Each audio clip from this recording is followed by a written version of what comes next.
la ley de Dios.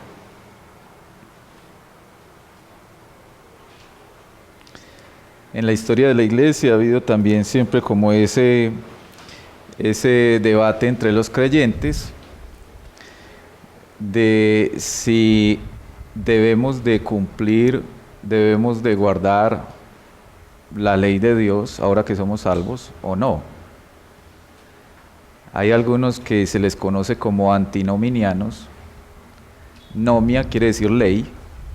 Entonces, cuando se habla de antinominianos, se está refiriendo a personas que están en contra de la ley o que más bien dicen el cristiano ya no tiene que guardar la ley porque ya es salvo y porque no somos salvos por guardar la ley, ¿cierto? Entonces dicen, no, ya no tenemos que cumplir la ley, no tenemos que preocuparnos por los 10 mandamientos porque finalmente nosotros somos salvos por gracia.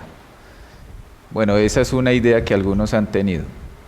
Lo que nosotros creemos, conforme a la palabra, es que el cristiano sí debe de guardar la ley, sí debe guardar los 10 mandamientos, sí debe guardar la ley del Señor, porque de hecho esa es la manera en la que el cristiano también camina en santidad, en santificación.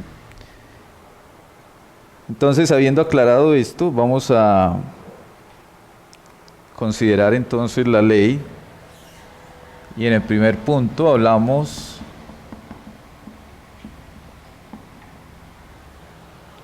comenzando precisamente en la creación. Romanos capítulo 2, versículo 14 y 15.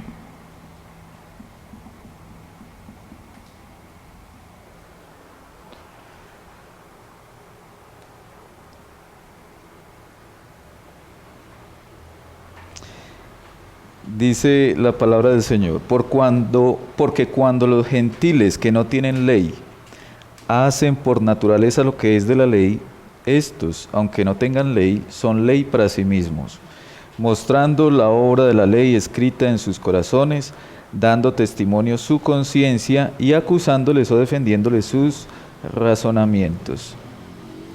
Nótese que ahí el capítulo 2, en ese versículo 14, está hablando precisamente de los gentiles, no está hablando de los judíos. Sabemos que fue al pueblo judío al cual el Señor le entregó la ley. Entonces lo que dice el apóstol Pablo es que los gentiles, es decir, el pueblo al cual no se le entregó la ley, aún ellos, que no fueron los que les dio la ley, hacen por naturaleza lo que es propio de la ley. Y eso nos recuerda que es que la ley precisamente, y no estoy hablando meramente de la ley allá de Moisés, allá en el capítulo 20 de Éxodo, sino que hay una ley escrita en el corazón del ser humano. Entonces, algunos a veces se preguntan, pero ¿cómo puede saber que cómo una persona puede saber que es pecadora cuando nunca ha leído la Biblia? Usted no necesita ni siquiera leer la Biblia para saber eso. Todos sabemos que somos pecadores. Y hay algo en nosotros que nos dice, pecaste. Ustedes recuerdan, por ejemplo, a Adán y Eva. Adán y Eva todavía no se habían dado los 10 mandamientos. Pero cuando ellos pecaron, inmediatamente sabían que habían pecado y entonces quisieron esconderse. Caín mató a Abel y todavía no estaba el mandamiento que dijera, no matarás. Pero cuando él lo mató, inmediatamente él supo y hice mal. Entonces hay una ley que está escrita precisamente en nuestro corazón. Vamos a leer el punto número 1 de la confesión. Dios dio a Adán una ley de obediencia universal escrita en su corazón y un precepto en particular de no comer del fruto del árbol del conocimiento del bien y del mal. Ustedes recuerdan allá Génesis capítulo 2. Por lo cual le obligó a él, ¿a quién? A Adán, y a toda su posteridad. ¿Cuál es toda su posteridad?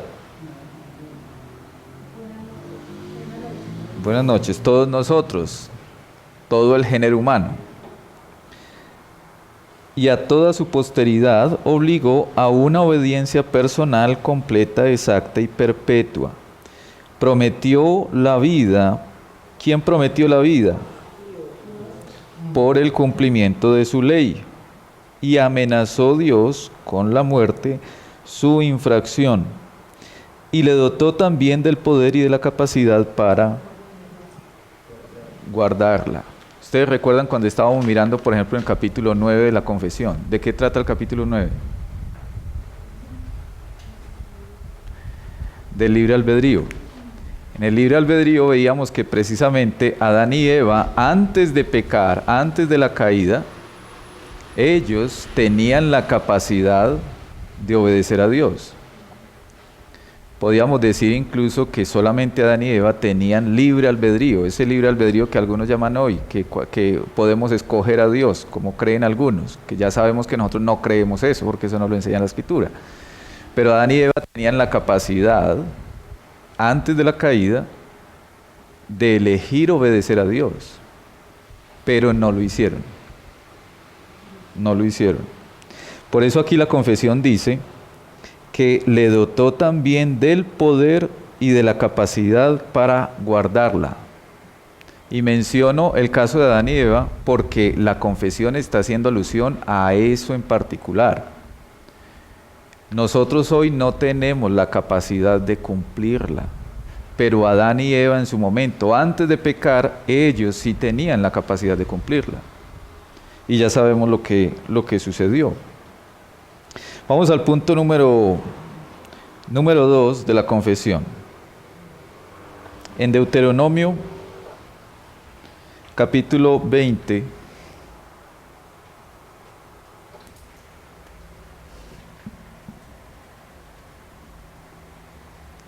Deuteronomio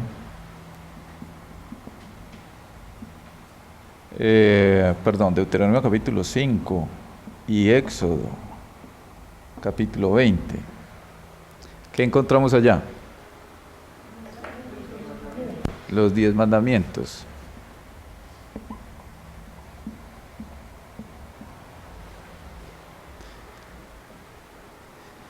¿Quiénes se saben los 10 mandamientos? ¿Quién se sabe los 10 mandamientos? ¿Ah?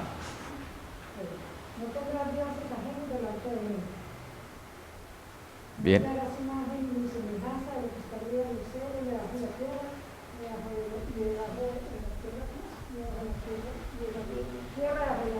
Bien. Tercero.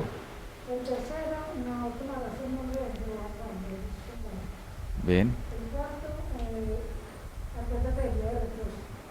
Bien. Sí. ¿No matarás? Sí. No. El séptimo. No.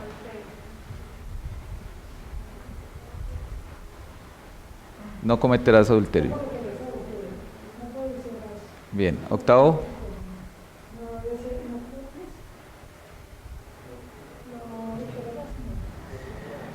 ¿Saben, hermanos, por qué les pregunto si se saben los 10 mandamientos? Porque eso es algo que un creyente tiene que saberlo de memoria. Si usted quiere caminar en santificación y desconoce la ley de Dios, ¿cómo camina en santificación? ¿Sí me hago entender? Por eso el salmista decía, en mi corazón guardo tus dichos, ¿sí? Tu ley, para no pecar contra ti. Si hubiera comenzado diciéndoles, hermanos, ¿quién camina en santificación? Seguramente todos ustedes hubieran levantado la mano, todos hubiéramos levantado la mano. Y si luego preguntáramos, bueno, ¿y cómo camina usted en santificación? ¿Guarda los mandamientos del Señor? Ah, sí, yo guardo los mandamientos del Señor. Bueno, dígame cuáles son los 10 mandamientos. Y no lo sabemos. ¿Sí? Es decir, hermanos, ahí tenemos tarea. Apréndase los 10 mandamientos. Es muy triste. Sí, bueno, no, está bien, si lo sabe en orden distinto, bueno, está bien, aunque ellos tienen también un orden, pero bueno, al menos saberlos. Saber la ley del Señor, llevarla en la mente y en el corazón, precisamente para no ofender al Señor. En Deuteronomio capítulo 10,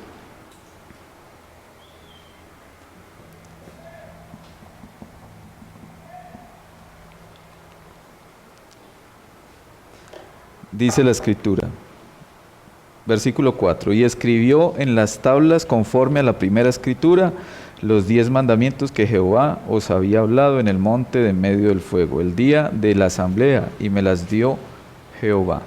¿Ustedes recuerdan qué fue lo que pasó con las primeras tablas que el Señor escribió? Moisés las rompió, el hombre más manso de la tierra. ¿Cierto? Y eso es interesante notarlo porque a veces pensamos que la persona mansa es de pronto el que todo el tiempo anda con la cabeza gacha. ¿Cierto? Y tenemos a un Moisés que se airó precisamente porque el pueblo estaba adorando un ídolo.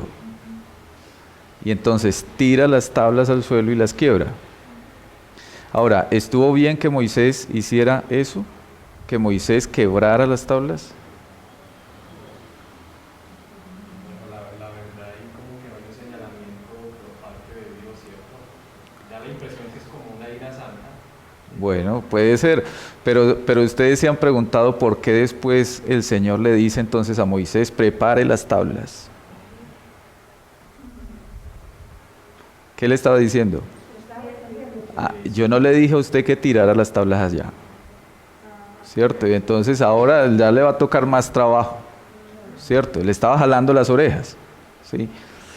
Vamos a leer el punto número 2 de ahí de la confesión, que tiene que ver precisamente ya con con los 10 mandamientos. La misma ley que primeramente fue escrita en el corazón del hombre, continuó siendo una regla perfecta de justicia después de la caída, y fue dada por Dios en el monte Sinaí, en 10 mandamientos, y escrita en 2 tablas. Los 4 primeros mandamientos contienen nuestros deberes para con Dios, y los otros 6 mandamientos, nuestros deberes para con los hombres. Por eso fue que el Señor dijo que en qué se resume toda la ley, en amar a Dios y amar al prójimo. Si yo amo a Dios, pues entonces voy a velar por los mandamientos que tienen que ver en mi relación con Dios, los primeros 4. Y si amo al prójimo, entonces voy a tener también cuidado con los mandamientos que tienen que ver con el prójimo. ¿Cuál es el primer mandamiento que tiene que ver con Dios? ¿Alguien me puede decir cómo comienza el mandamiento?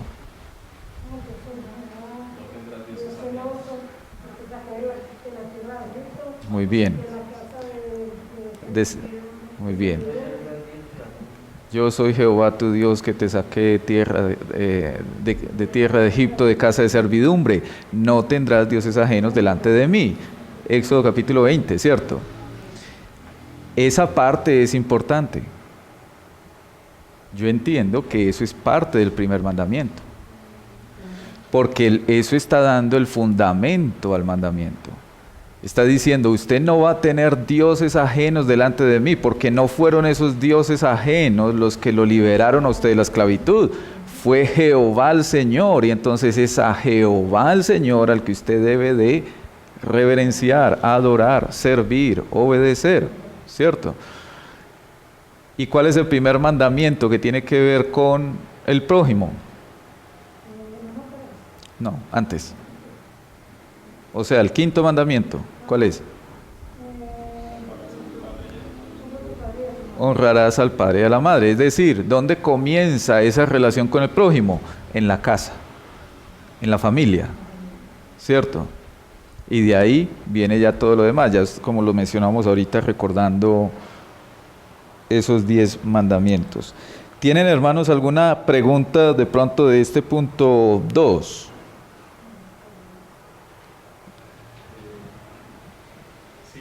Sí, adelante, Fernando. La verdad apenas estoy tratando de asimilar cierto el hecho de que muchas veces, y yo incluso pensé en un momento de mi vida, pensé que la ley básicamente ya después de que el Señor trayera salvación a una persona, yo pensé que ya la ley no había, o sea, estas leyes son tanto morales, son las leyes éticas de Dios que todo creyente debe tener, ¿cierto? Pero esa palabra antinominiano, ¿cierto? Muchas personas, incluso yo estuve tentado a creer eso, de que no era necesario guardar la ley, porque el hecho de que tuviésemos el Espíritu Santo, ya eso venía o actuaba en nosotros de manera espontánea. Y aunque eso es una realidad, ¿cierto? Debe de ser así. Lo que tenemos el Espíritu Santo, incluso la clase pasada, la antepasada, usted tocó Efesios 2:10, dice porque somos hechura suyas, creados en Cristo Jesús para buenas obras. Eso nos da a entender que aparte de que podemos hacer buenas obras, ya Dios nos capacita a nosotros también a obedecer su ley de manera espontánea, ¿cierto? Sí. Sin embargo, teniendo en cuenta la Escritura, porque el Señor nos manda a leer su palabra todos los días. El salmista dice, usted citó Salmo 119:11, en mi corazón he guardado mi ley para no pecar contra ti.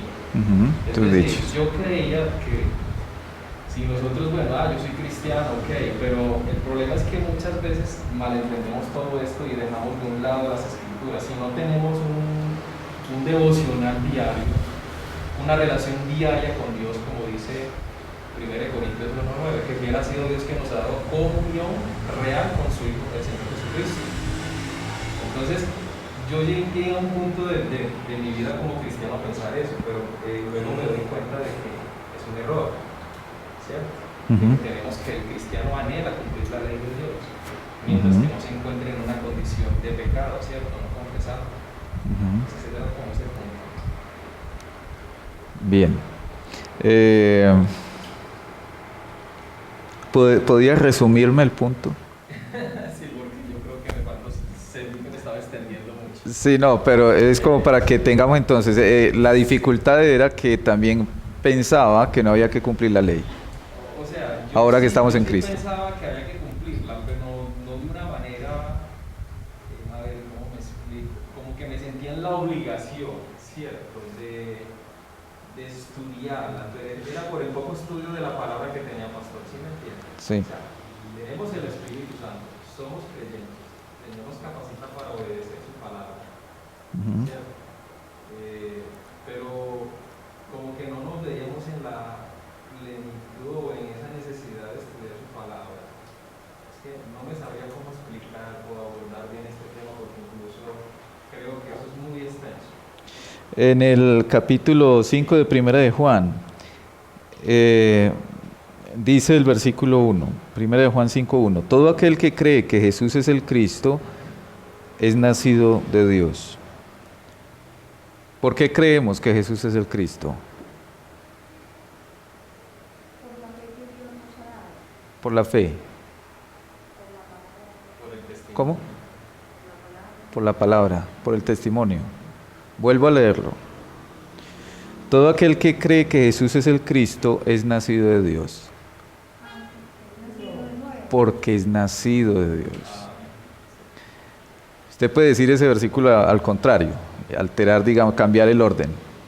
El que es nacido de Dios, entonces cree que Jesús es el Cristo. Para yo poder creer que Jesús es el Cristo, ¿qué tiene que pasar primero? Tengo que nacer de Dios. Entonces, el que cree que Jesús es el Cristo, ese es nacido de Dios. Porque si no ha nacido de Dios, no va a creer que Jesús es el Cristo. ¿Sí? Luego dice, todo aquel que ama al que engendró, ama también al que ha sido engendrado por él. ¿Quién engendró? Ama también al que ha sido engendrado por él. ¿Quién ha sido engendrado por él? ¿Cómo? Bien. En esto conocemos que amamos a los hijos de Dios.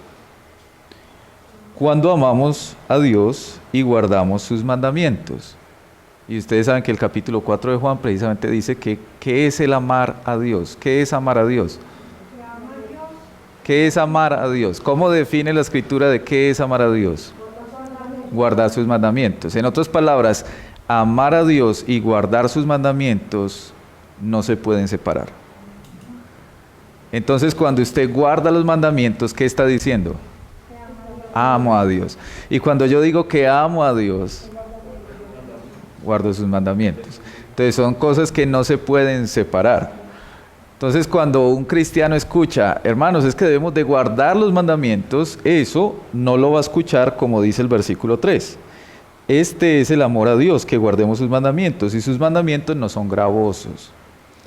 Cuando entendemos que el amor a Dios y el guardar los mandamientos de Dios, nunca puedo separarlos, entonces cuando yo escucho, alguien me dice, guarde los mandamientos del Señor, lo que me está diciendo es, ame a Dios. Y si usted me dice a mí, ame a Dios, eso no va a ser gravoso. Eso no va a ser pesado, eso no va a ser una carga dura de llevar, sino que siempre va a ser gozoso. Entonces no separemos esas dos cosas. En el punto 3 y 4 de la confesión,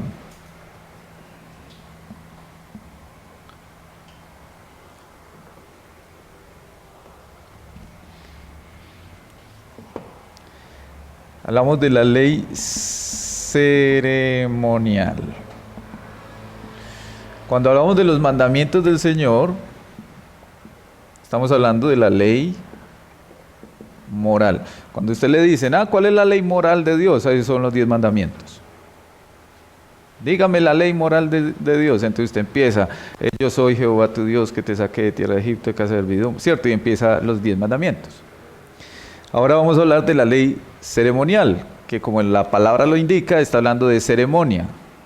Hebreos capítulo 10, versículo 1.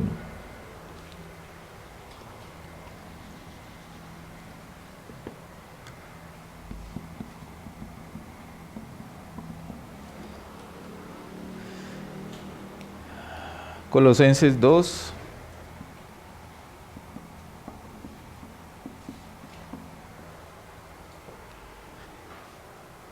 16, 17. Hebreos capítulo 10, versículo 1. Porque la ley, teniendo la sombra de los bienes venideros, no la imagen misma de las cosas, nunca puede, por los mismos sacrificios que se ofrecen continuamente cada año, hacer perfectos a los que se acercan. Nótese cómo el autor de Hebreos está llevando a los receptores de la carta y a nosotros a ese tiempo en el Antiguo Testamento donde se hacían precisamente esas ceremonias y esos sacrificios. Y les está recordando, porque la ley teniendo la sombra, es decir, estaba apuntando a algo superior, teniendo la sombra de los bienes venideros, no la imagen misma de las cosas, nunca puede por los sacrificios, los mismos sacrificios que se ofrecen, hacer perfectos. Todos esos sacrificios que estaban en el Antiguo Testamento, que el pueblo de Israel tenía que cumplir, estaban apuntando a un sacrificio único, y era el sacrificio de Cristo. Por eso cuando nosotros estamos en Cristo, digamos aquí está el Antiguo Testamento, y todos esos sacrificios que se ofrecían, digámoslo aquí, sobre el altar, estaban señalando al sacrificio único y todo suficiente de Cristo. Por eso nosotros hoy no tenemos que hacer sacrificios. Y gracias a Dios no tenemos que hacer sacrificios. Imagínense nada más nosotros tener que estar escogiendo un animal para degollarlo y entonces llevar el animal donde el sacerdote, y el sacerdote hacía su parte y yo hacía mi parte y los dos nos ensangrentábamos todos. Que de hecho yo creo que si hoy tuviéramos que hacer sacrificios, entonces lo pensaríamos 2 veces antes de pecar. ¿Me hago entender? Si hoy yo tuviera que hacer un sacrificio para poder obtener el perdón del Señor por algún pecado que yo cometa, entonces yo lo pensaría 2 veces, porque me toca ir a buscar el animal, me toca ir a matar el animal, me toca ensangrentarme juntamente con el sacerdote, y eso no va a ser nada agradable. Y entonces yo lo pensaría dos veces. En otras palabras, hermanos, nosotros tristemente abusamos de la gracia del Señor, porque hoy ya no tenemos que hacer eso. Y entonces, como no tenemos que hacer eso, con facilidad pecamos. Y muchas veces cedemos a esa idea diabólica de Satanás, que le dice a uno, no se preocupe, peque, y después pide perdón. Como si por pedir perdón yo fuera perdonado. ¿Ustedes creen que cuando nosotros simplemente pedimos perdón ya somos automáticamente perdonados? ¿Por qué no?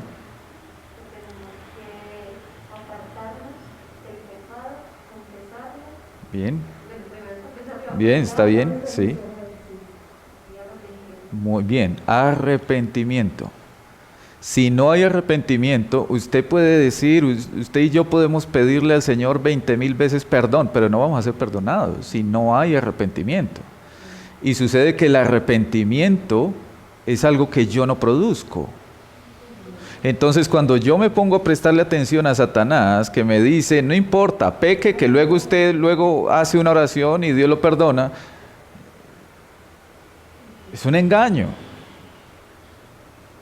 Yo no puedo producir arrepentimiento como para simplemente estar pecando y pidiendo perdón. Entonces, tristemente hoy nosotros, de muchas maneras, abusamos de la gracia del Señor. Y permítame mencionar esto, nosotros a veces criticamos mucho a iglesias, y me perdonan que lo mencione, pero iglesias, por ejemplo, como la que tenemos aquí a un lado, porque son, digamos, muy legalistas. Pero sucede que nosotros a veces nos vamos para el otro extremo. ¿Me hago entender? Bueno, que el Señor nos ayude en eso. Colosenses capítulo 2, versículos 16 y 17. ¿Cómo? Ah, sí, bien, puede doña Rosalba. Por tanto, nadie os juzgue en comida o en bebida, o en cuanto a días de fiesta, luna nueva o días de reposo, todo lo cual es sombra de lo que ha de venir, pero el cuerpo es de Cristo. Amén. El texto está hablando de comida o bebida en cuanto a días de fiesta, luna nueva, días de reposo. ¿Cada cuánto hay días de fiesta? Pues si usted piensa en el calendario en Colombia, pues Colombia tiene muchos días de fiesta, pero un día de fiesta es el domingo. ¿Sí? Cada 8 días. ¿Cada cuánto hay luna nueva? Cada mes. Entonces el texto dice, días de fiesta, cada 8 días, luna nueva, perdón, al contrario, estoy equivocado, días de fiesta cada año, luna nueva cada mes y días de reposo cada 8 días. El texto nos está diciendo que nadie tiene por qué estarnos juzgando por ese tipo de ceremonias. Ustedes recuerdan que el pueblo de Israel tenía ceremonias que eran cada ciertos periodos de tiempo. Entonces el apóstol Pablo lo que está diciendo es, gracias a que Cristo Jesús ya hizo el sacrificio y todas esas ceremonias del pasado lo que estaban apuntando era ese sacrificio de Cristo, entonces ya hoy no tienen por qué estarnos diciendo, ay, pero ustedes ¿por qué no celebran la fiesta de los panes sin levadura o la fiesta de los tabernáculos o ¿por qué no hacen esto?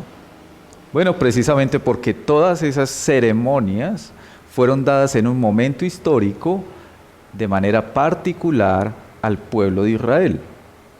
Y ya todo eso pasó. Entonces ya hoy nosotros no tenemos que ocuparnos de esas cosas. Voy a leer el punto número 3 de la confesión. Además de esta ley comúnmente llamada ley moral, es decir, los 10 mandamientos, agradó a Dios dar al pueblo de Israel leyes ceremoniales que contenían varias ordenanzas típicas. Típicas, la palabra típicas ahí no es como para nosotros algo típico. Si a nosotros nos dicen, ay, ¿qué es algo típico del antioqueño? Ah, pues comer bandeja paisa, ese es el típico. No, no estamos hablando de típico en ese sentido, sino que estamos hablando de los tipos.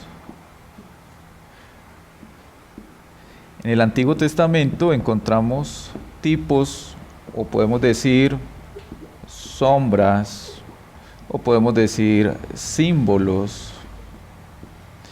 Y en el Nuevo Testamento encontramos los antitipos, que viene a ser el cumplimiento de estas sombras. Cuando veíamos, por ejemplo, ahora los sacrificios en el Antiguo Testamento, eran los tipos, digamos, estaban apuntando a el antitipo que venía a ser el sacrificio de Cristo, ¿sí? Cuando se dice, por ejemplo, en la Escritura, que David era tipo de Cristo, ¿qué quiere decir? Que David estaba apuntando, señalando, simbolizando a Cristo. No era Cristo, pero estaba apuntando. Moisés era también un tipo de Cristo. Ustedes recuerdan cómo, por ejemplo, Moisés mismo, antes de morir, le anuncia al pueblo que Dios iba a levantar de entre el pueblo a un profeta como él. Es decir, ¿como quién? Como Moisés, ¿cierto? Como Moisés. Y por supuesto, ¿a quién se estaba refiriendo? A Cristo, que iba a venir muchísimo tiempo después, ¿cierto? Entonces, en el Antiguo Testamento encontramos lo que son los tipos y en el Nuevo Testamento encontramos lo que es el cumplimiento o la realidad a la cual estaban apuntando esos tipos del Antiguo Testamento. La confesión entonces dice: agradó a Dios dar al pueblo de Israel leyes ceremoniales que contenían varias ordenanzas típicas, es decir, eran sombras, estaban apuntando a una realidad superior, en parte de adoración, prefigurando a Cristo, sus virtudes, acciones, sufrimientos y beneficios, y en parte proponiendo diversas instrucciones sobre los deberes morales. Todas aquellas leyes ceremoniales, habiendo sido prescritas solamente hasta el tiempo de su reforma, cuando fueron abrogadas y quitadas por Jesucristo, el verdadero Mesías y único legislador, quien fue investido con poder por parte del Padre para ese fin. Voy a leer el punto número 4 que continúa ahí en la confesión. Dios también les dio a los israelitas diversas leyes civiles. Y enseguida seguimos ahí leyendo. Quiero que noten, hermanos, cómo la confesión nos está llevando a considerar 3 leyes diferentes. 1, 2, 3.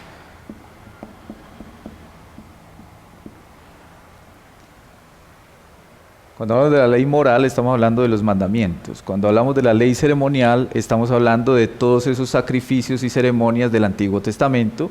Y cuando hablamos de la ley civil, estamos hablando de todas aquellas regulaciones o normas o leyes mismas que se le dio al pueblo de Israel en su momento.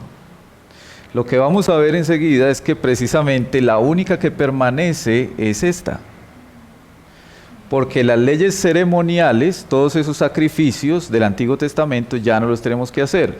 Y esa parte de la ley civil no, digámoslo así, no es directamente para nosotros, aunque sí tiene aplicación para nosotros. Vamos a mirar esto. Éxodo capítulo 21, Éxodo capítulo 21, versículos 1 y 2.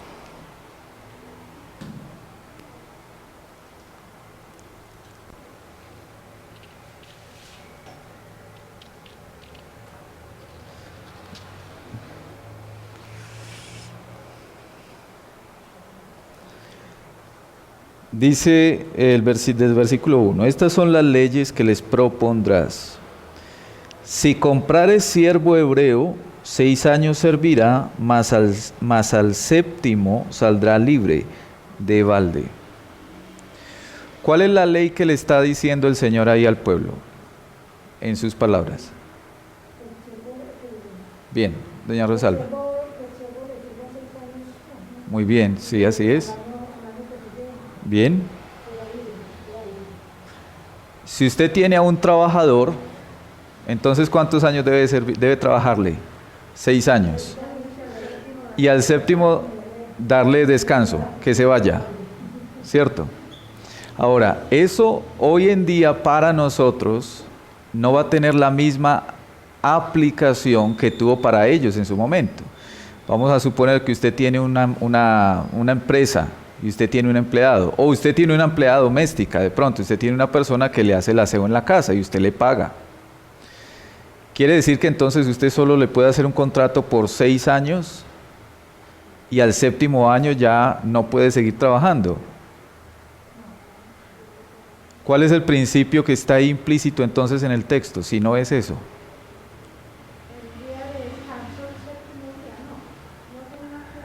Ah, buen punto, doña Yolanda. No, pero por ahí creo que no.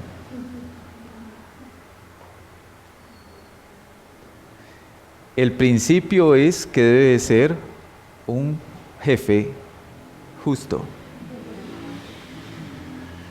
Si la ley, digamos, colombiana le dice a usted, usted debe tener un empleado, ¿por cuánto tiempo antes de tener vacaciones? 1 año. Entonces la ley civil colombiana le dice a usted, usted puede contratar durante 1 año. Al año le tiene que dar vacaciones. Entonces usted lo contrata por 1 año, le paga todas sus prestaciones, le paga su salario cumplidamente, le paga lo que es justo y cuando se cumple el año le dice tenga su liquidación de vacaciones y váyase a descansar. Y al año siguiente, usted verá y lo sigue contratando, ¿cierto? El punto ¿cuál es? Que debe de ser justo. Y a eso es precisamente a lo que está llevando el Señor al pueblo de Israel. Si ustedes miran, por ejemplo, todas esas leyes que están ahí, todas, aunque no se pueden aplicar de una manera directa para nosotros, sí tienen aplicación cuando empezamos a traerlo a nuestro contexto. Por ejemplo,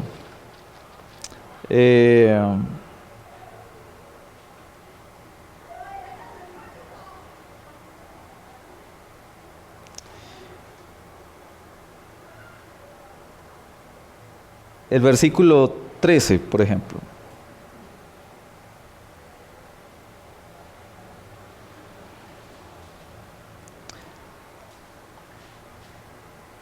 Mas el que no pretendía herirlo, sino que Dios lo puso en sus manos, entonces yo te señalaré el lugar al cual ha de huir.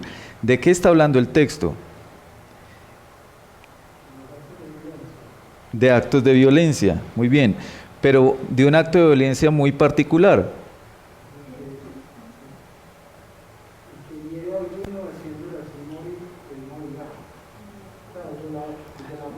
En el versículo 13. Bueno, yo estoy leyendo el 13 como solo el 13, digamos. Ahí dice que no pretendía herirlo. No era la intención. Estoy aquí tratando de ubicar, hay uno que me parece muy... No recuerdo cuál es el versículo.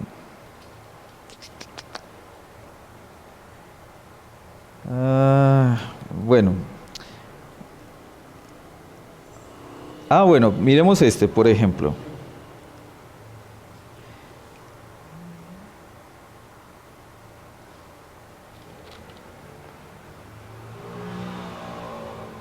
Bien, sí, miremos este. Por ejemplo, versículo 22 del mismo capítulo 21.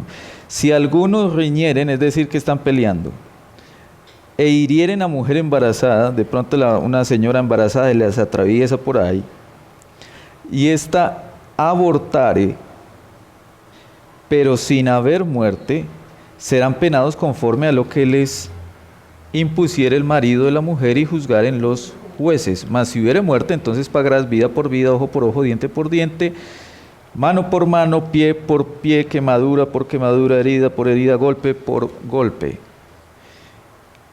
¿Cuál es el principio que tiene ahí el texto para nosotros?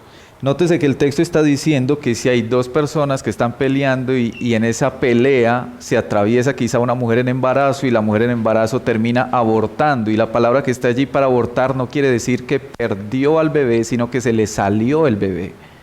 Y por eso luego dice, si el bebé se muere es una cosa y si el bebé queda vivo es otra cosa. Simplemente abortar lo que está diciendo es que se le sale el bebé, se le viene el bebé, ¿sí? ¿Cuál es el principio que está ahí? Algo muy, muy de moda hoy. ¿Ah? ¿Cómo? Sí. ¿Y cuál es el principio cristiano ahí? La vida. En otras palabras, no al aborto. ¿Por qué?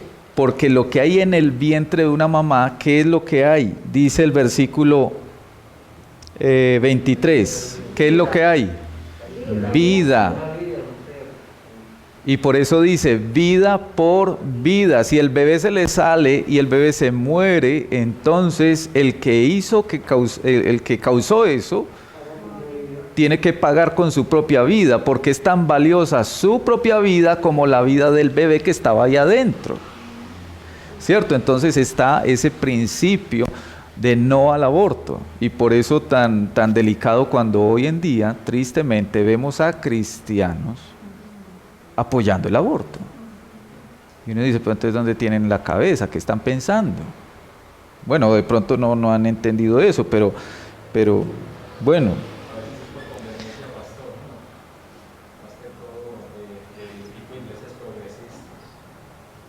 Sí, es verdad. Hay otro que no he podido encontrarlo, no recuerdo cuál es.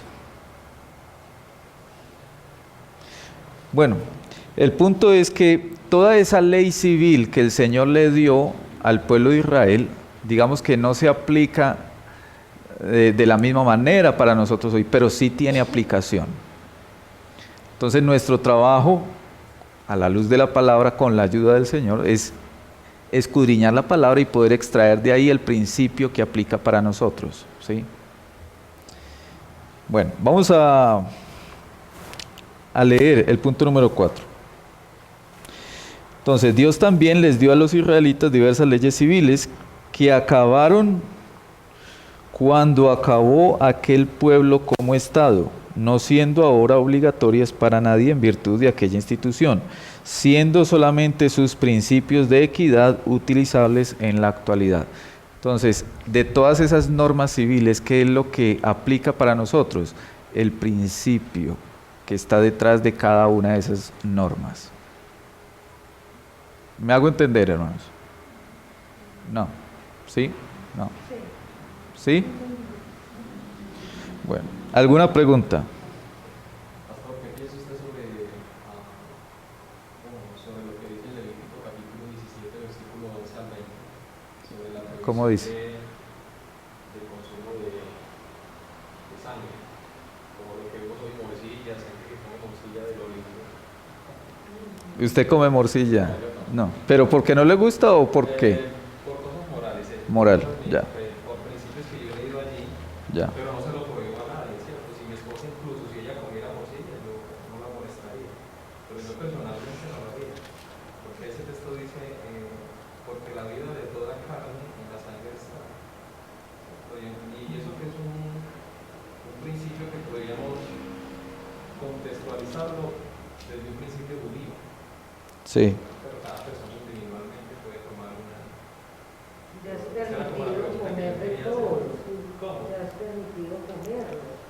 Como hay un texto mostrado en la Biblia que ya es permitido comerlo. Ah, sí, por ejemplo, uno va al libro de los Hechos, cuando Pedro, recordemos la escena de Pedro, ¿cierto? No comía, no quería. El texto habla de que, sí, es una conversación muy bonita, pero creo que no va. Ya eso que no existe a uno, pero que sea comerlo, no, para mí no.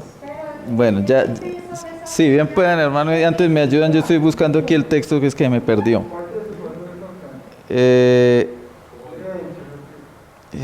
No, Primera de Corintios, es que no sé por qué se me están perdiendo aquí todos los textos.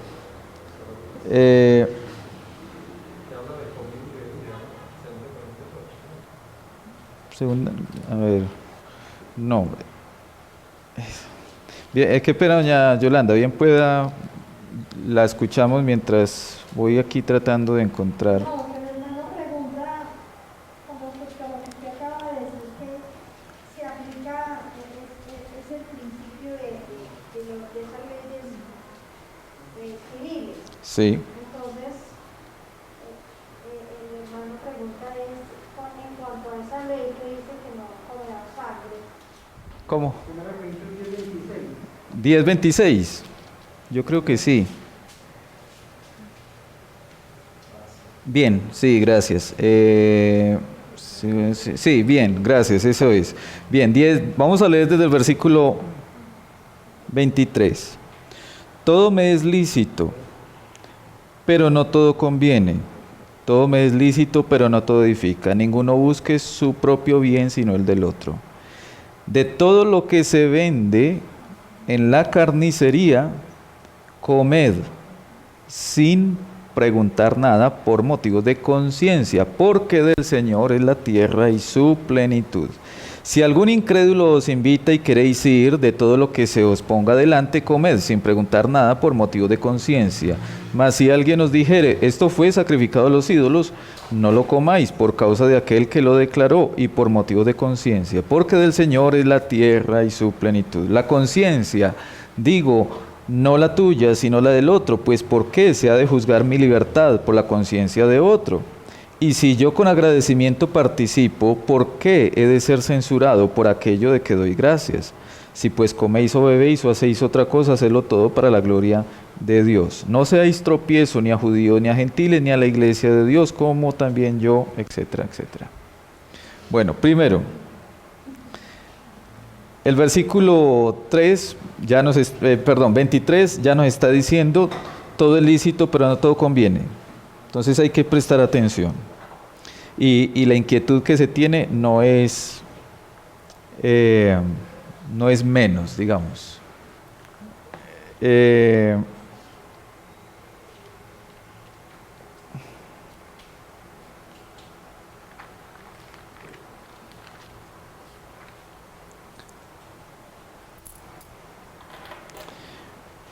Bueno, versículo 24, ninguno busque su propio bien. Entonces, claramente el versículo 25 ya nos está diciendo que podemos comer de todo lo que vendan en la carnicería. Bueno, yo en lo personal, yo sí como morcilla. No es que me encante, pero me parece bien y yo me la como, no hay problema. Aquí dice que yo puedo comer de todo. Ahora, el caso es, nótense que el apóstol Pablo está hablando de la conciencia. Dice, coma sin preguntar nada.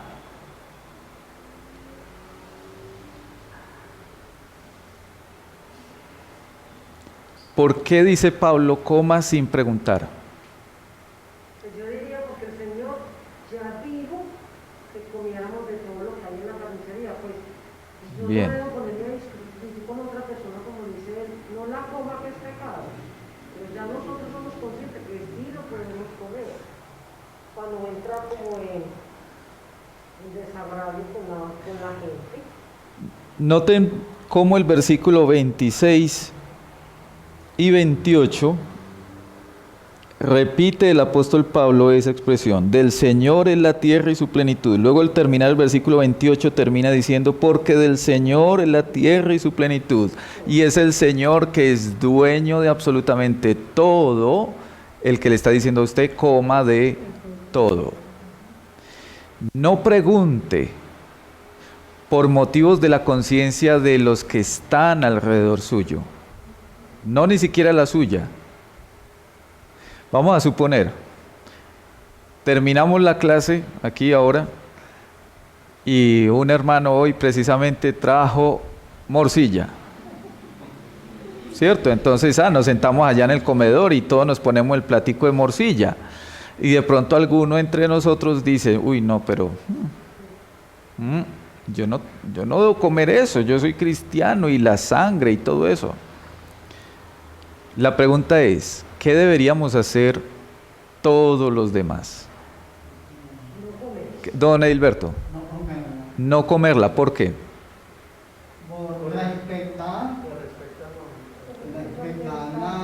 el pensamiento del hermano. Bien. Ya tenemos el conocimiento de la palabra y que puede comer. Bien. Pero por respeto a él, evitarlo. Sí. Sí. Sí. Entonces, por respeto al hermano, no nos la comemos. Pero vamos a suponer que el hermano lo llamó la señora y terminó yéndose primero. Hermano, me tengo que ir. ¿Qué hacemos? No la podemos comer. Sí, no hay que dejarla enfriar, no se deja perder, ¿cierto? No la podemos comer. Yo creo que el apóstol Pablo ahí es muy claro en eso. Lo que está diciendo es, mire, usted no se preocupe, cómasela, usted no tiene por qué preocuparse. Pero si hay un hermano que todavía lucha con esa situación, entonces solamente por amor a ese hermano, por considerar a ese hermano, listo. No, hermanos, mire, por aquí don José Manuel trajo una natilla, entonces comamos la natilla más bien. No vaya a suceder que también el hermano diga, ay no, pero es que natilla tampoco. No. Bueno, pero por amor al hermano decimos no. Pero después, ojalá procurando que el hermano no se dé cuenta, pues no la comemos. No hay ningún problema. El apóstol Pablo dice, ¿por qué yo voy a ser juzgado en mi conciencia cuando yo estoy comiendo, dando gracias a Dios por esos alimentos? Y esos alimentos son santificados. Entonces yo oro al Señor, Señor, gracias por lo que pones en mi mesa y adentro, y lo disfruto. Ahora, Romanos capítulo 13. Mire lo que dice Romanos capítulo 13. Perdón, Romanos capítulo 14. Romanos capítulo 14. Para acordarme. Dice, recibid al débil en la fe. Versículo 1. Recibid al débil en la fe, pero no para contender sobre opiniones, porque uno cree que se ha de comer de todo, otro, que es débil, come legumbres. La pregunta es, ¿quién es el débil en la fe?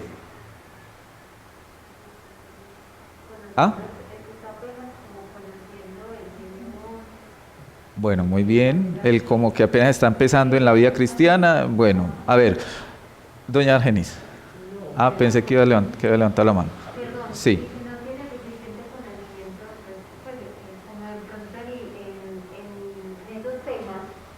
Bien, miren, hermanos, el versículo está contestando eso. El débil en la fe es el que come legumbres. Eso es lo que dice el texto. Mire el texto. Otro que es débil, ¿qué come? Legumbres. Entonces viene donde el hermanito que está comiendo morcilla y le dice, eso tiene sangre. No, no, yo mejor como legumbres. Ese es el débil en la fe del que está hablando Pablo. Es decir, dicho de otra manera, hermanos, el débil en la fe es el que todavía sigue aquí, en el Antiguo Testamento. El Señor ya le dijo, coma de todo, pero usted todavía está allá en el Antiguo Testamento. Y Pablo le está diciendo, usted es débil en la fe. Y a nosotros nos está diciendo, bueno, si usted ya tiene eso claro, no se ponga a discutir con eso.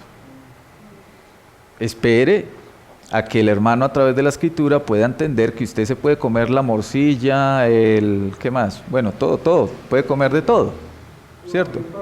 Tranquilamente.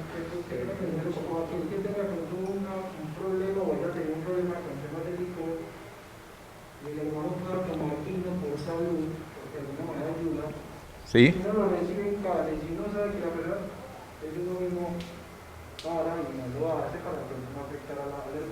Sí. Como también un mismo ejemplo que podemos utilizar en ese sentido. Sí, yo creo que sí, en un sentido se puede tomar ese ejemplo. El apóstol Pablo le decía a Timoteo, ¿cierto? Eso, tome vino. Y es muy interesante porque el apóstol Pablo tenía el don de sanar. Entonces, Pablo era muy fácil. Timoteo es un amiguísimo mío, es casi un hermano, ¿cierto?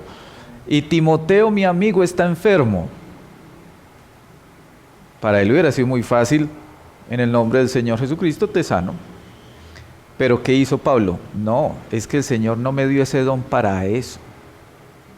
El Señor me dio a mí ese don es para testificarle a los que no creen que yo sí soy un verdadero apóstol. Es el objetivo, pero no es para yo ganar puntos con mis amigos. Entonces, ¿qué le dijo a Timoteo? Timoteo, tome vino, que eso le ayuda, ¿cierto? Es decir, siga enfermo, siga luchando, ahí le mando un remedio, pero yo no le voy a sanar porque para eso el Señor no me puso. Sí, hermano Fernando, adelante. Sí, pastor, este ejemplo que nos da el apóstol Pablo aquí, incluso tiene un paralelo en el versículo 6 también. Yo entiendo también que aquí es para rescatar de esta ley civil, es el amor que tenemos a nuestros hermanos, ¿cierto? El hecho de Romanos. nosotros sabemos, como dice el versículo 14, recibían débil en la fe. Nosotros, por causa de esa madurez, esa libertad que Dios nos ha dado, no podemos ser piedra de tropiezo para otros. Sí, de acuerdo, ¿Cierto? claro, así es. Por ejemplo, dice acá, por ejemplo, aquí hay una pregunta que dice así: la conciencia, digo, no la tuya. Estamos en sino Corintios, la- ¿no? 10:29 de Corintios. Sí. de Corintios. Sí, sí. Dice, la conciencia, digo, no la tuya, sino la del otro. Ajá. ¿Por qué se ha de juzgar mi libertad por la conciencia de otro? Es una pregunta que debemos hacernos nosotros. Ajá, así O es. sea, si yo soy libre de comer incluso, a mí la morcilla porque en realidad no me gusta. Ah, Y lo bueno, otro está es bien. por las sustancias que trae, ¿cierto? Saber Por la sangre. o sea, no me gusta. Ah, bueno, no, está bien, está bien. En mi experiencia personal estuve expuesto a, por medio de mi trabajo y muchos factores, estuve expuesto a ver incluso personas en ese estado, ¿cierto? Ya. Entonces me da Maluco, me da sí, fastidio. trae recuerdos. No recuerdo, sino fastidio. Ah, fastidios, fastidio. Pero sí entiendo yo que hay que rescatar ese amor, porque si vamos Sí, a leer claro. la ley, los 10 Así es. mandamientos, ¿cierto? Ese amor que yo tengo por Dios, incluso quiero rescatar también de que yo no terminé de decir de que Jesús dijo que si me amáis, guardad mis mandamientos, tenemos que guardar los mandamientos del Señor, y esto hace parte de esto, el amor a nuestros hermanos, no hacerlos tropezar por causa de nuestra conducta. El ejemplo del hermano. Ajá, Yo, por ejemplo, que vengo de un trasfondo que yo sí tomé trago, de verdad, ¿cierto? Yo sí Sí. tomé trago. Yo por causa de bueno, ya yo me siento como maduro espiritualmente, ¿cierto? Y resulta que Ya. mi hermano pentecostal me visita y yo tengo de pronto, estoy brindando con mi esposa con una botella de vino, de esa de manzanita, la más barata. sí, la más barata y que es como una agüita ahí nomás. Sí, La verdad no lo hago por causa de mis hijos, yo personalmente no lo hago. sí, Es un ejemplo. sí. Porque tengo hijos que están. Pero viene un hermano y ve esa actitud en mi casa. Y yo sé que ese hermano es Jesús. Como usted mencionó ahorita, los hermanos de acá son legalistas, radicales. Y yo sé que por causa de que ellos me vean a mí tomando vino con mi esposa, lo que ellos van a decir, ese es el testimonio que me está dando el hermano. Claro. Entonces yo estoy haciendo tropezar a ese hermano. Claro, entonces mejor no lo hace. Y por amor a él, yo Claro, lo voy a hacer, sí, no debo hacerlo. sí, así Y es. público, incluso si llega a mi casa, que es mi propia casa, y me llega a visitar y yo sé que esa persona puede ver esa botella de vino allí, lo que yo por amor a él tengo es que guardarla, esconderla, ¿cierto? Por amor a él. Sí, así es.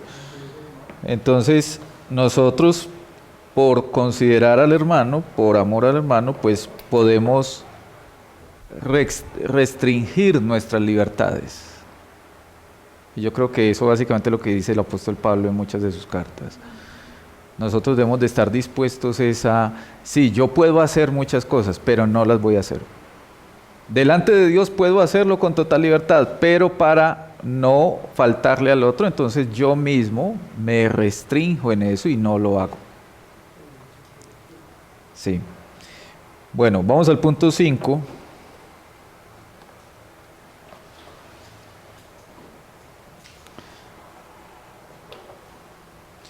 Mateo 5, 17 y 18.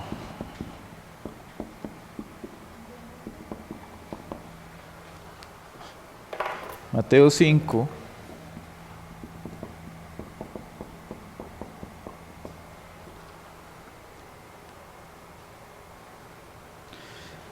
...17 y 18... No penséis que he venido a abrogar la ley o los profetas. No he venido para abrogar, es decir, anular, sino para cumplir. Porque de cierto os digo que hasta que pasen el cielo y la tierra, ni una jota ni una tilde pasará. Son palabras del Señor Jesucristo en el Sermón del Monte. Y ustedes saben que en medio del Sermón del Monte estaban también no solamente personas del pueblo escuchando, sino que también habían escribas, fariseos, religiosos que escucharon. Entonces el Señor les está diciendo, yo no vine a anular la ley. Si ustedes están pensando que entonces yo llegué aquí y voy a anular la ley de Moisés, no es eso. Antes, al contrario, vine a demostrarles cómo se cumple verdaderamente. Porque el Señor así estaba denunciando el fariseísmo de la época.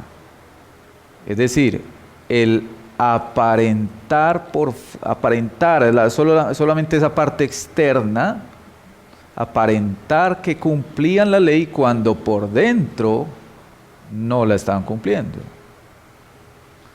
Y por eso el Señor les advirtió, por ejemplo, en el caso del adulterio. Sí, entonces los fariseos quizás se sentían muy orgullosos, yo soy tremendo esposo, tremendo marido, pero no, pues es que usted en su corazón también adultera, ¿cierto? O cuando le dice necio a su hermano, ¿cierto? Entonces el Señor lo que hizo fue venir a mostrar cómo se cumple de verdad, de manera integral, la ley, no solamente por fuera, sino ante todo adentro, en el corazón. Leamos el punto número 5 de la confesión.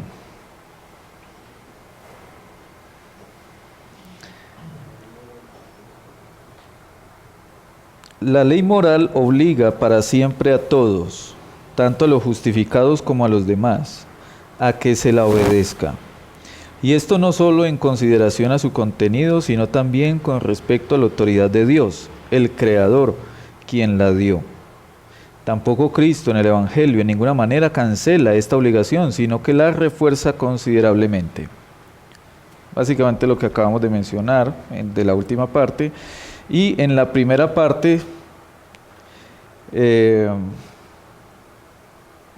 dice que no solamente el creyente, sino el no creyente está obligado a obedecerla.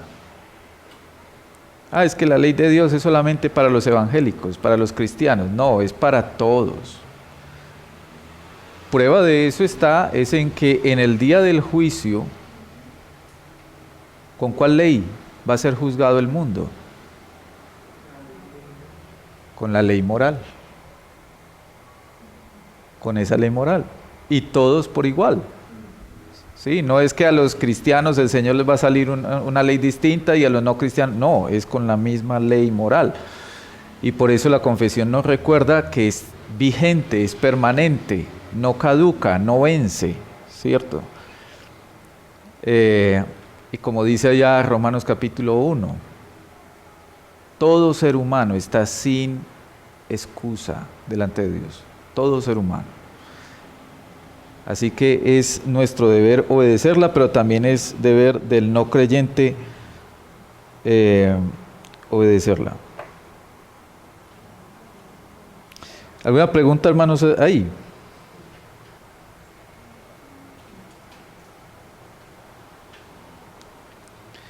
Bueno, vamos al punto número 6, que ahí se trata de abordar un poco acerca de la ley moral. 1 Corintios 7, 19.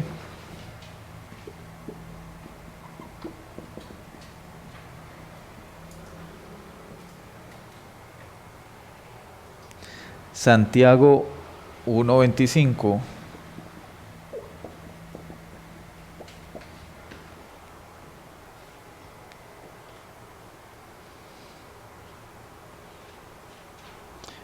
A ver, leamos esos dos textos. Primera de Corintios 7:19 dice: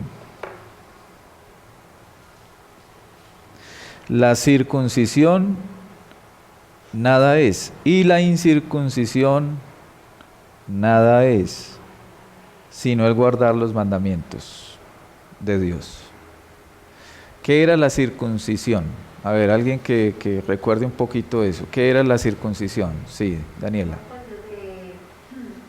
Es como un recordatorio de que el Señor nos sacó a los israelitas de Egipto. La circuncisión. Ajá, y que a los bebés, no recuerdo bien de la recepción de ellos, pero tenían que quitar el pulso. Sí, Esa era bien. la circuncisión, que era como Bueno. más como un recordatorio. Listo, está bien. Digamos, a ver, la circuncisión, estamos hablando de una señal externa, hecha en la carne, ¿cierto? Que se podía ver, ¿sí? Aquí el apóstol Pablo está diciendo que la circuncisión nada es y la incircuncisión nada es. Es decir, usted puede estar vanagloriándose mucho de que, pero yo sí fui circuncidado. Y el otro de pronto dice, no, pero yo no fui circuncidado. Y el apóstol Pablo les dice, eso no vale nada. Eso en su momento, por supuesto, tuvo su valor como una señal del pueblo, ¿cierto? Como una señal de los descendientes de Abraham. Está bien, ¿cierto? Pero eso ahora no vale. ¿Qué es lo que vale ahora? Guardar los mandamientos de Dios. Eso sí vale. Eso sí es lo importante. Santiago 1:25. Mas el que mira atentamente en la perfecta ley, la de la libertad, y persevera en ella, no siendo oidor olvidadizo, sino hacedor de la obra, este será bienaventurado en lo que hace. Nótese ahí cómo está recordándonos Santiago la importancia de no simplemente ser oidores, sino también ser hacedores. Ambas cosas. Necesitamos ser oidores, sí, pero también debemos de ser hacedores de la palabra. Y ese texto siempre, no sé si a ustedes, hermanos, pero por lo menos a mí, siempre me cuestiona mucho. Porque mientras más oye uno de la palabra, o mientras más usted estudia la palabra, o mientras más conocemos la palabra, entonces más responsables somos. Y entonces cuando ya uno dice, uy, sí, yo esta semana me escuché yo no sé cuántos sermones, pues puede decir alguno. Vamos a suponer que alguno viene aquí y dice, yo escucho sermones todos los días. Bueno. Entonces yo escuché esta semana 55 sermones en la semana. Muy bien. O yo estudié la palabra 8 horas diarias todos los días. Y yo he ido a tal parte a estudiar, y etcétera, todas esas cosas. Pero ¿qué tanto estoy aplicando de la palabra? ¿Qué tanto estoy siendo hacedor de la palabra? Porque sería mejor yo solo saber una cosita de la palabra y aplicar esa cosita a saber toneladas de la palabra y aplico así, ¿cierto? Pues sería preferible. Entonces, que seamos oidores, pero que también seamos hacedores. En el punto 6, voy a leer el punto 6. Aunque los verdaderos creyentes no están bajo la ley como pacto de obras para ser por ella justificados o condenados, es decir, no por el cumplimiento de la ley somos salvos, no, ya sabemos eso. Sin embargo, esta es de gran utilidad tanto para ellos como para otros, en que como regla de vida les informa de la voluntad de Dios y de sus deberes. En otras palabras, ¿usted quiere saber cuál es la voluntad del Señor? Mire la ley del Señor. Bueno, ahí está la voluntad de Dios. Es decir, no necesitamos como esos libritos que a veces sacan, descubra la voluntad de Dios para su vida. No, yo no necesito libritos, yo ya la tengo aquí. Cierto, yo no necesito que salgan con esos libros.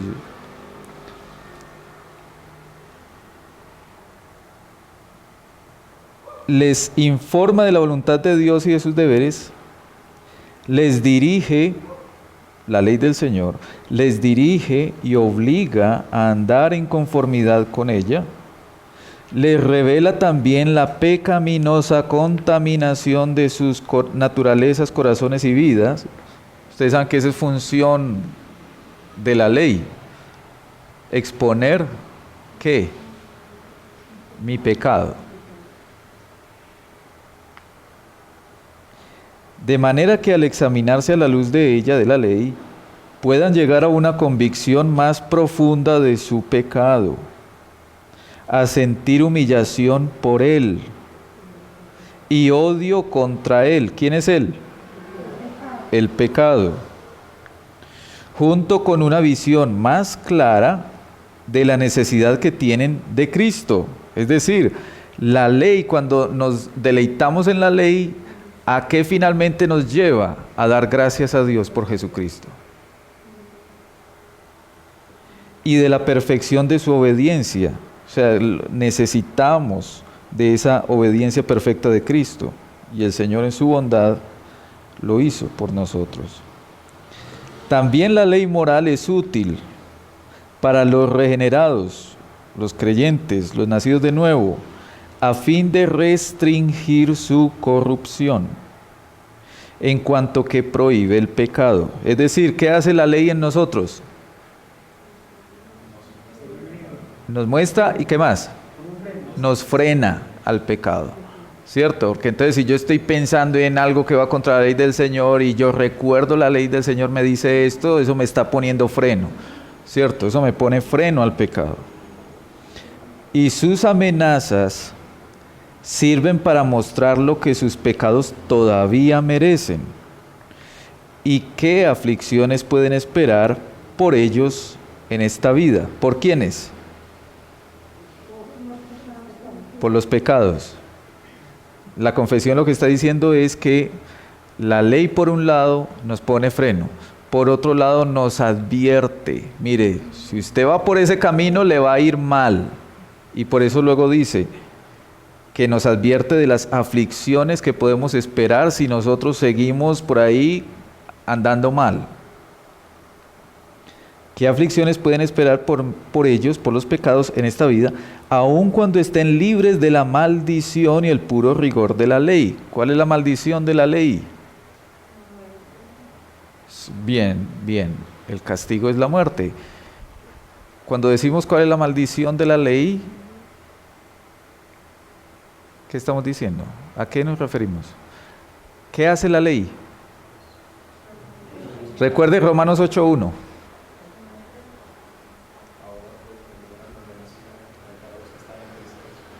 ¿Qué hace la ley? ¿La ley me puede salvar?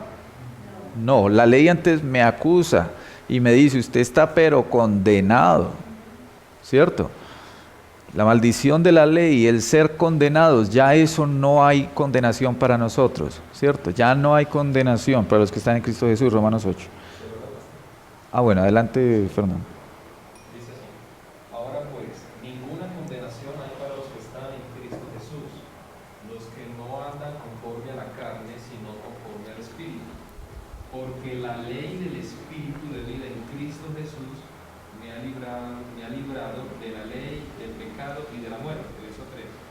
Porque lo que era imposible para la ley, por cuanto era débil por la carne, Dios, enviando a su Hijo en semejanza de carne de pecado y a causa del pecado, condenó al pecado en la carne, para que la justicia de la ley se cumpliese en nosotros, que no andamos conforme a la carne, sino conforme al Espíritu.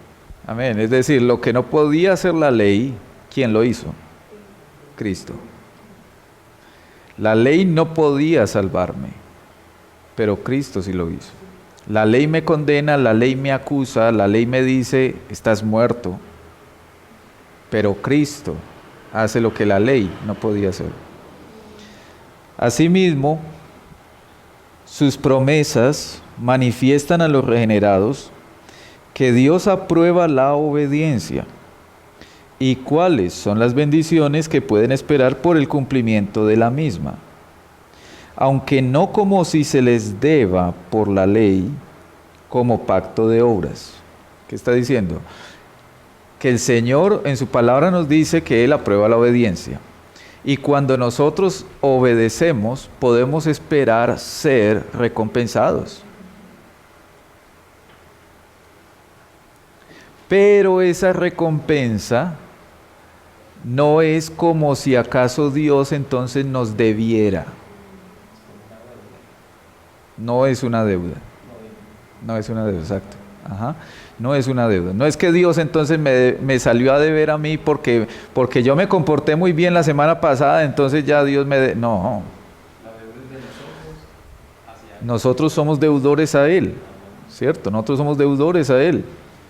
Y nosotros pudiéramos llegar a, digámoslo, porque sabemos que ninguno puede hacerlo, ninguno. Pero vamos a suponer que alguno de nosotros dijera, yo ya cumplí perfectamente toda la ley. Alguno dijera aquí eso.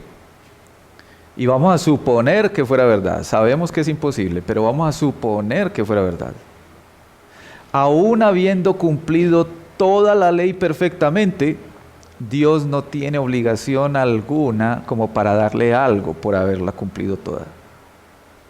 Así que cuando Dios promete recompensas, es solo porque Él en su gracia quiere darnos recompensa, porque Él no tiene ni siquiera que darnos recompensa, por muy obedientes que seamos o que pensemos. Entonces, aunque no como si se les deba por la ley, como pacto de obras. De manera que si alguien hace lo bueno y se abstiene de hacer lo malo, porque la ley le manda lo uno y le prohíbe lo otro, no por ello demuestra que se encuentre bajo la ley y no bajo la gracia. Que ese ha sido precisamente el debate con al menos algunos creyentes en algún momento, que dicen, pero es que si usted tiene que obedecer la ley, entonces usted ya no está bajo la gracia, sino bajo la ley. En ninguna manera. Porque nosotros no estamos cumpliendo la ley como ese pacto de obras. Nosotros no estamos cumpliendo la ley para obtener el favor de Dios. Nosotros ya tenemos el favor de Dios. Y como muestra de que lo tenemos, entonces andamos en su ley. Recuerden que ese detalle es muy significativo. El Señor Jesús, el Señor, le dio al pueblo la ley después de liberarlo de Egipto, no antes. Y eso nos está recordando a nosotros, es que el Señor nos manda a nosotros a obedecer la ley porque ahora estamos libres. Porque Él ya nos libertó de la esclavitud. Entonces, por eso es que andamos en su ley, no para ser liberados. ¿Sí? Bueno, vamos al punto 7. Gálatas capítulo 3. Voy a leer aquí dos textos rápidamente, que ya va siendo las 8:30. Gálatas 3:21. Luego la ley es contraria a las promesas de Dios. En ninguna manera, porque si la ley dada pudiera vivificar, la justicia fuera verdaderamente por la ley. Y Romanos capítulo 3, versículo 31, 3:31 dice, luego por la fe invalidamos la ley. En ninguna manera, sino que confirmamos la ley. Y es que este punto 7 de la confesión, hermanos, es como una forma como una transición entre el capítulo 19 y el capítulo 20, mostrando la relación que hay entre lo que es el capítulo de la ley y el capítulo del Evangelio. Y esto lo vamos a ver dentro de 8 días. Leo el punto 7. Los usos de la ley ya mencionados tampoco son contrarios a la gracia del Evangelio, sino que concuerdan armoniosamente con él. ¿Él es quién? No. Con el Evangelio. Podemos decirlo así, hermanos. En el Evangelio hay ley y en la ley hay Evangelio. Martín Lutero decía, yo le doy un doctorado en teología al que sepa diferenciar entre ley y Evangelio. Hermanos, entender esas dos cosas es clave para un creyente. La ley y el Evangelio. El Evangelio y la ley. Hay ley en el Evangelio. Y hay Evangelio en la ley. ¿Sí? A veces cuando no se entiende de pronto esto, tendemos como a separar y pensamos como que la ley es por un lado y el Evangelio va por otro. No. Cuando usted estudia el Evangelio, usted se da cuenta que en el Evangelio hay ley y viceversa. Ahí dice que concuerdan armoniosamente. Sí, concuerdan armoniosamente, dice la confesión. Los usos de la ley ya mencionados tampoco son contrarios a la gracia del Evangelio, sino que concuerdan armoniosamente con él, es decir, con el Evangelio. Pues el Espíritu de Cristo subyuga y capacita la voluntad del hombre para que haga libre y alegremente lo que requiere la voluntad de Dios revelada en la ley. Es decir, el Evangelio que causa en nosotros, como dice ahí la confesión. Que obedezcamos libre y alegremente. Muy bien. ¿Y que obedezcamos qué? La ley. Ajá, la ley. Entonces notemos que van de la mano. Así como decíamos también con el capítulo de, por ejemplo, de la fe y el arrepentimiento. Van de la mano. Cuando hablamos de la ley y el Evangelio, próximo 20, capítulo 20, van de la mano. Van de la mano.